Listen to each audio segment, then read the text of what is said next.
اللہ نے ہمیں ایک نماز عطا فرما دی جس کو ہم آج صلاۃ التراویح کہتے ہیں۔ میرے نبی کے زمانے میں اسے قیام اللیل کہا جاتا تھا، اس لیے حضرت عائشہ رضی اللہ تعالیٰ عنہ کی روایت ہے جس سے 8 رکعت والے حضرات استدلال کرتے ہیں کہ رمضان اور غیر رمضان میں اس کو امام بخاری نے قیام اللیل کا ہی عنوان دیا ہے، آپ نے 11 رکعت سے زیادہ نماز نہیں پڑھی۔ ایک ضعیف روایت میں ہے کہ آپ نے 3 دن پڑھائی نماز، یہ تو صحیح روایت ہے۔ کتنی رکعت پڑھائی؟ تو ایک ضعیف روایت میں ہے کہ 20 رکعت پڑھائی۔ اچھا، ضعیف روایت سے عبادت ثابت نہیں ہو سکتی حکم شرعی، تو جب حضرت عمر رضی اللہ تعالیٰ عنہ نے سب کو، اب میرے نبی کے دور میں 3 دن کے بعد آپ تو آئے نہیں کہ کہیں فرض نہ ہو جائے، تو صحابہ اپنے طور پر قرآن سنتے تھے ٹولیوں میں۔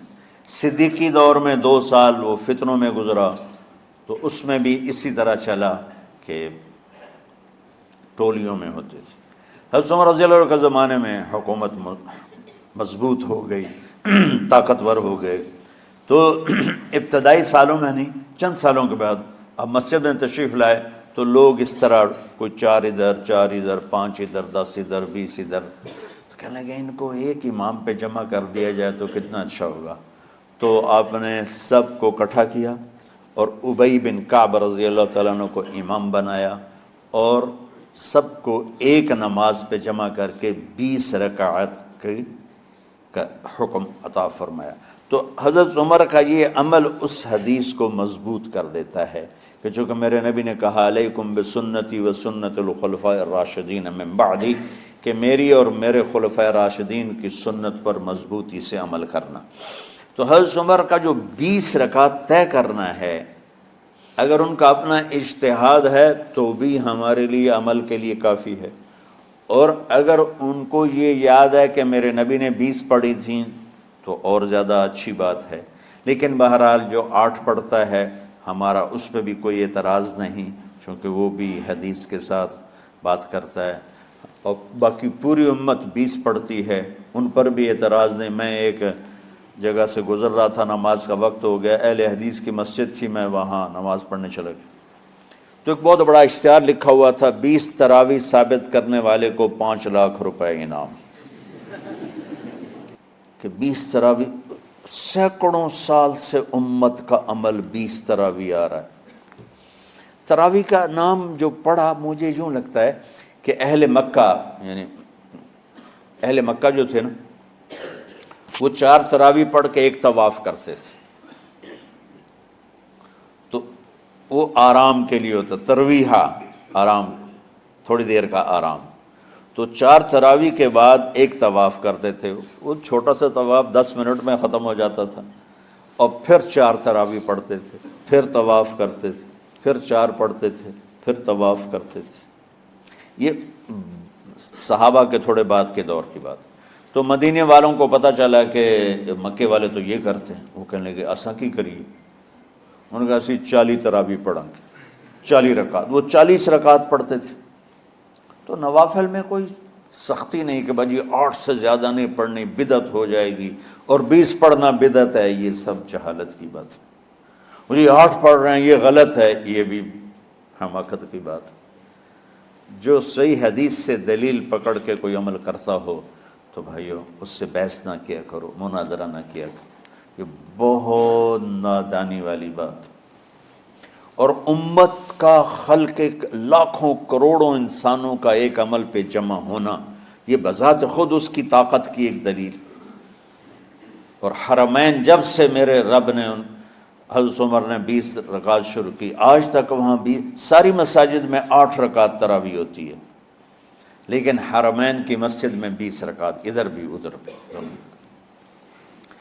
اور یہ جو وہ وہاں ختم قرآن پہ دعا نہیں مانگی جاتی، یہ کس کا عمل ہے؟ حضرت عثمان کا۔ حضرت عثمان نے اپنے دور خلافت میں تراویح پڑھانے والے سے کہا جب قرآن ختم کرو تو دعا کرنا۔ وہ کہنے لگے جی کیا دعا کروں؟ کہ جو تیرے دل میں آیا کرنا۔ تو ختم قرآن کی رات تراویح کی آخری رکعت میں من الجنت والناس کے بعد دعا کے لیے ہاتھ اٹھانا، یہ حضرت عثمان رضی اللہ تعالیٰ عنہ نے اس کو زندہ فرمایا۔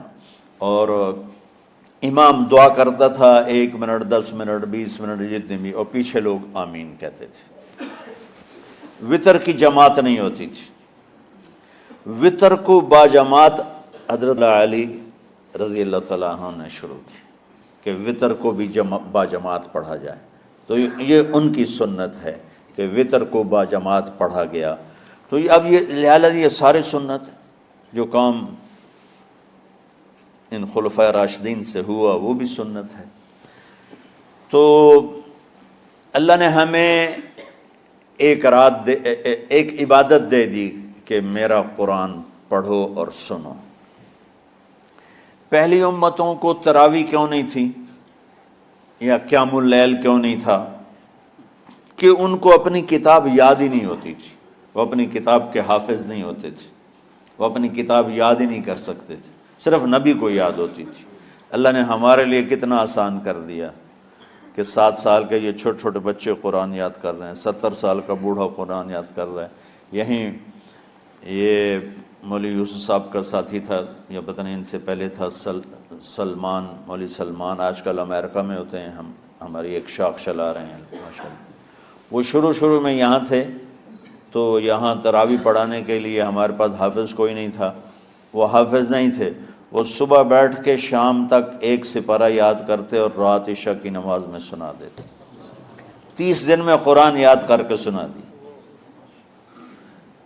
مطلب یہ سنی سنائی بات نہیں، ہمارے اسی حسنین، اسی ممبر اور محراب کی بات ہے کہ یہیں اسی مسجد میں انہوں نے صبح سے مغرب تک یاد کرتے تھے اور پھر عشاء میں کھڑے ہو کے سنا دیتے تھے۔ پیچھے ہوتے تھے لقمہ کوئی دینے والا شاید، لیکن بہت خوبصورت پڑھ کے 1 دن میں یاد کر کے سنا دیا۔ اور ایک مجھے نام بھول گیا کہ 3 دن میں قرآن یاد کیا، 10 سپارے 1 دن میں یاد کیے، 10 دوسرے دن میں یاد کیے، 10 تیسرے دن میں یاد کیے۔ وَلَقَدْ يَسَّرْنَا الْقُرْآنَ لِلذِّكْرِ فَهَلْ مِن مُدَّكِرٍ۔ تو اللہ تعالیٰ نے اس کو نصیحت کے لیے بھی آسان کیا ہے اور یاد کرنے کے لیے بھی آسان کیا ہے۔ کوئی کتاب پہلے یاد نہیں ہوتی تھی کسی کو، ماشاءاللہ تم میں کتنے حفاظ بیٹھے ہیں اللہ کے فضل سے۔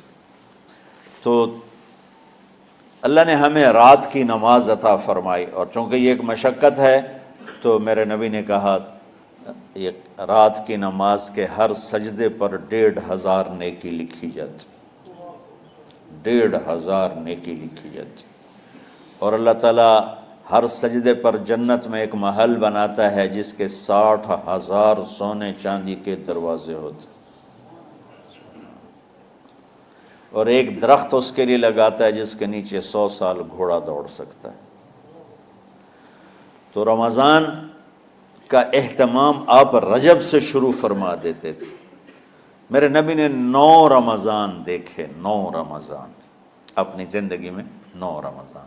10ویں رمضان سے پہلے آپ اللہ کے پاس تشریف لے گئے۔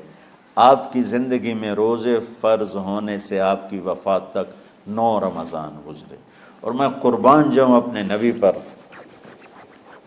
اپنی امت پہ کیسی شفقت تھی۔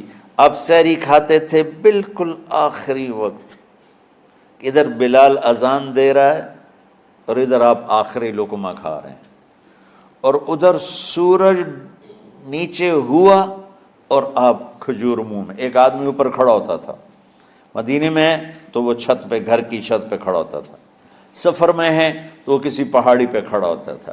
جو ہی سورج کا کنارہ نیچے جاتا اب فوراً وہ کہتا یا رسول اللہ قد غربت، تو آپ کھجور منہ میں ڈال لیتے تھے، یا پانی، کبھی پانی سے افطار فرماتے تھے، کبھی کھجور سے افطار فرماتے تھے، کہ میری امت پہ بھوک کا وقت کم سے کم آئے۔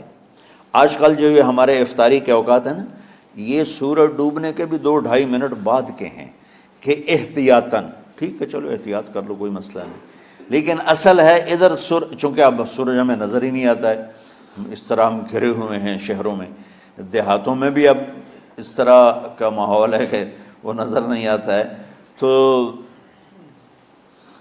بہتر کہ ادھر سورج غائب ہو، ادھر لقمہ منہ میں جائے، لیکن یہ تب ہے جب آپ نظر آ رہا ہو۔ اب جب آپ یہاں بیٹھے ہو حسنین میں تو یہاں تو کوئی سورہ نظر نہیں آئے گا، یہاں تو مینار ہی نظر آئے گا، تو لہٰذا احتیاط ٹھیک۔ ہمارے اہل حدیث بھائی وہ 2 منٹ پہلے ہم سے افطار کرتے ہیں، تو بڑی اچھی بات ہے کہ سورج کے غروب ہونے کا جو اصل وقت ہے اس کے ساتھ ہی افطار کرنا۔ اور سحری میں ایک واقعہ سناتا ہوں، آپ سحری کھا رہے تھے، بکرے کی سری پکی ہوئی تھی، تو مولا علی رضی اللہ تعالیٰ عنہ اور عرباض بن ساریہ رضی اللہ تعالیٰ عنہ آپ کے ساتھ کھانا کھا رہے تھے۔ تو حضرت بلال ہے، یا رسول اللہ وقت ختم ہو گیا ہے، میں اذان دینے جا رہا ہوں، آپ برائے مہربانی کھانا پینا بند کریں۔ اور یہ کہہ کر چلے گئے۔ چھت، ایک انصاری عورت تھی، اس کے گھر کی چھت پہ چڑھ کے اذان دیتے تھے۔ چڑھنے لگے تو پھر واپس آئے کہ دیکھوں اللہ کے نبی نے کھانا چھوڑ دیا یا نہیں۔ آگے دیکھا تو وہ کھا رہے تھے۔ انہوں نے کہا یا رسول اللہ واللہ لقد اصبحت، یا رسول اللہ اللہ کی قسم سحری کا وقت ختم ہو گیا، صبح ہو گئی۔ تو آپ نے ہاتھ پیچھے کر لیا، کہہ رہے تیرا بھلا ہو بلال، ابھی وقت باقی تھا، تیرے قسم کھانے پر اللہ نے اس کو پہلے نکال دیا کہ تیری قسم کہیں جھوٹی نہ پڑ جائے۔ تو حضرت علی نے فرمایا کہ اگر بلال قسم نہ کھاتے تو جب تک میرے نبی کھاتے رہتے صبح صادق نہیں ہونی تھی۔